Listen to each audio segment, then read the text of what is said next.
to these people. I'm not going to try to make it into something. I'm not going to do what the left does, which is let's go to a Sarah Palin book signing, let's go to a Tea Party thing, and let me get the craziest looking people, and let me ask 100 times, do you know Sarah Palin's position on X and Y? And the one person that doesn't know, we're going to make you look stupid, and that's everybody. I don't do that. I just like, what do you think about this? And let's get a mix of different folks. We got about 5 different folks in there, and you get a theme. And the theme was basically, we like him because he's African American. The Republicans screwed everything up, and that it's our turn. And hey, if he screws up, so what? It's not going to be that bad. It's one guy out of the one person at 400. Right. Right? And then this nice gentleman, we did a whole thing on him. We had 2 videos. We had a whole video on him where it was basically like, 75-year-old gentleman, crossing guard, really nice guy. Reminded me of my granddad. He was from Mississippi. My granddad's from Jackson, Mississippi. And he was just like, well, you know, I don't think they give him a chance. I'm like, well, who doesn't give him a chance? And they said, that's all I'll do. Just keep it going. And you tell me what you think. The Republicans. But the Republicans aren't running anything. It's the Democrats who control everything. Well, yeah, but they're sabotaging him. It's a setup. Yeah, it's a setup. Oh, okay, so it's a setup. Well, but how are they setting them up? And like, well, I just don't think they're trying to. Well, okay, well, how the policy's working? Like, what do you think of the economy right now? Well, it's not good. No, it isn't good, is it? So what would you do different? And then we start walking through it. It's like, well, you have a good point. Well, you have a good point. Well, you have a good point. And you know, we were being very nice and very friendly and just talking, and none of it's cut up. It's all run. And then we started, well, let me ask you, because she's a good guy, let me ask you some questions about stuff. Well, you know, you have a car. Yes, I do. What kind of car is it? It's a Cadillac. Well, now, I'm not rich or anything, you know, it's an old Cadillac, it's a Cadillac. Okay. So do you like your Cadillac? Yeah. Well, what if I was from the EPA and I told you can't have that Cadillac anymore because it's a gas bill? You need to do a Prius. I don't want that. Oh, okay. What do you think about that underwear bomber? Well, if it was me, I'd take him out back and, oh, okay. Well, do you think that when you work hard as a crossing guard and stuff like that, and you're still working at 75, do you think that you should keep more of your money, or do you think I should take it and spend it better for you? I'd like to keep more of my money. Well, you sound like a conservative. Well, maybe I am. Those are the videos. And right? You know what I mean? And no one had done that. I mean, most people on our side, they wouldn't want to go down there. They wouldn't want to be bothered with it. They wouldn't have the guts to do it. And you know what? Or they go down when they're with a suit. We went down there and got some real answers, and those are the kind of things, the groundbreaking stuff that this panel was doing right here, that Brian Sussman is doing on the radio, that Bettina's doing in Hollywood, that Sharice is doing in Hollywood, that Mark is doing with this technology. And what we're going to do with this technology now is to be able to go into something like that and say, well, what do you think about that question? How do you feel about that? You know, and then we can actually start making the videos geared for that technology. That's why it's really exciting. Yeah, and you guys know the video medium, film medium, cinema medium is a powerful tool. Mm-hmm. I mean, it's powerful. And just look at the stuff Michael Moore does. I mean, Yeah, right. He gets people going, and they believe every frame. Yeah, Right? and he's also represented by Rom's brother. Is that right? Yes, Really? Ari Wow. Emanuel is his agent. Well, I mean, it's come all on, in the family, guys. isn't it? Like, we don't believe in capitalism, right? Yeah, so I mean, this is what we need to be doing, and we need to do better than them, and we can because we've got the truth on our side. Mm-hmm. We've got the facts. When you dig through the many layers, you can see that we're pretty much bulletproof. That's like with the book that I've got coming out, which I know will be controversial. My mantra is on the radio: debate me, Al Gore. Right. I love Dude, that. you got the Oscar, Absolutely. you've got the Nobel, you got all this stuff. What do I got? Debate me, because when we present the truth. And when we present it in a very easy to understand manner, because the truth is always easy to understand, we win every time. So that's why what we're talking about here is really essential.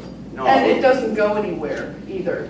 It's for life. Yeah. When you preserve something in film and video, 10 years from now, it's going to be here. And if they try to revise our history, if they burn our textbooks, if they do anything, we have our videos that say, no, wait a minute, this was the truth. Speaking of that, Well, actually, hold on. Go ahead, sorry. Do you know what? No. Except, Uh-oh. the Cybersecurity Act did pass in Congress, so be aware of that, which would control and censor the internet.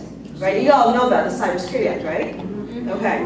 So, yes, we have it. In fact, I had a subscriber kind of said, You know, because I did a video for Christmas called Obama Baby. It was a parody of Santa Baby. Right, that was great. Right? That was great. And With their kids, they're cute. and with my kiddos, because they wanted to be in the video. And I was sold a song, and someone said, oh, it's after Christmas. And I said, this isn't about Christmas, it's about history. This is really the first time in history where the common man can be heard. And historians later on can look back, as long as we still have them available to us, can look back and see what you felt. Not the writers, not the poets, not the artists, but the common man. That is a fantastic thing. And what power that we have just being common folk and speaking about what's going on in our lives and in our history today. You know, but don't let the Cybersecurity Act pass. No, seriously, I mean, the internet is one of the last places that we have real freedom and stuff like that. I mean, you know, you're working under a broadcast license, and, you know, with a 7-second delay or whatnot like that. And the 7 deadly words. The 7 deadly words. I mean, what is that? I mean, why do we even, you know, that's a whole different thing. But I mean, I know that your shows are podcasted, and they're saved in archives so people can get them. If you're overseas, you can click in and you can hear your show right there, which is fantastic. You can bring it all over the place. It used to be just the Voice of America and stuff like that. And I mean, you know, I won't put you on the spot here, but we would love to have a situation where we would come in and film you know, some of your shows, and we can replay later, you know, as well, or maybe do some kind of simulcast or something like that. I think that would be powerful. Yeah, the podcasting's huge. Again, that's just another way to be able to travel with this stuff.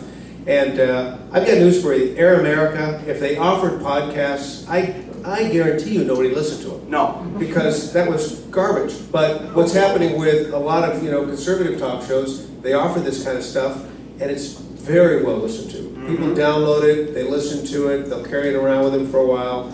That's sweet stuff. You know, the other thing, when you do go on YouTube and you look at the political videos, and you look at the conservative slanted videos versus the liberal slanted, the content difference is so obvious. Oh my gosh. No. The conservatives are able to laugh, Right, that's right. and they're able to, you know, root themselves in the truth and laugh at the same time. And you can actually, I mean, the total LOL, you'll laugh out loud. Whereas the liberal ones, Always angry. they're angry. Everything. Someone's done something wrong to them today. And they're always blaming someone based upon not the facts, Right. but total fiction. So there's a real difference. There is a real difference. There is a real difference. And like I said, we would love to do something like that. We'll talk offline and stuff, and we can, you know, use the iPad wall stuff so people can see what they're thinking about when you said this or that. I mean, obviously Arbitron does a good job, but, you know, we can do some stuff within certain segments and whatnot. And I just think that it's such an exciting time. This is what's so great about this. What, you know, you can be anywhere, anyone, anyhow, and there's so many ways to get connected to be part of this, of the action now. It used to be a very small game, whether it was, you know, the original big three in Hollywood, whether it was the big 3 networks, and you know, if you weren't part of the studio system, if you weren't part of the networks, you know, forget it. Same thing with the radio, but now anyone, anywhere can make a big difference. I mean, how the world works, it's just some little guy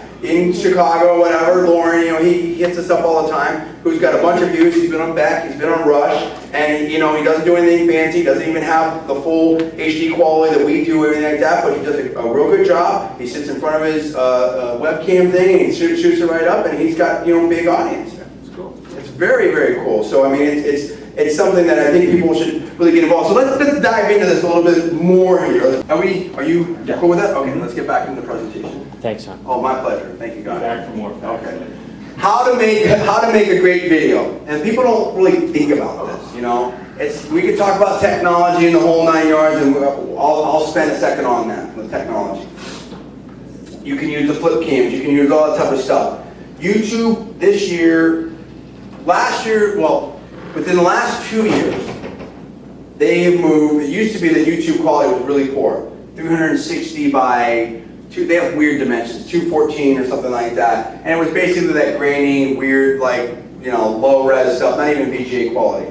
Then they moved up to what they call, you know, the high quality, the HQ. And that was basically the Apple MP4, because they were doing stuff with the Apple and the iPhone, and they needed to move to that, which was like 480 was sort of a kind of VGA-ish type quality, plus or minus.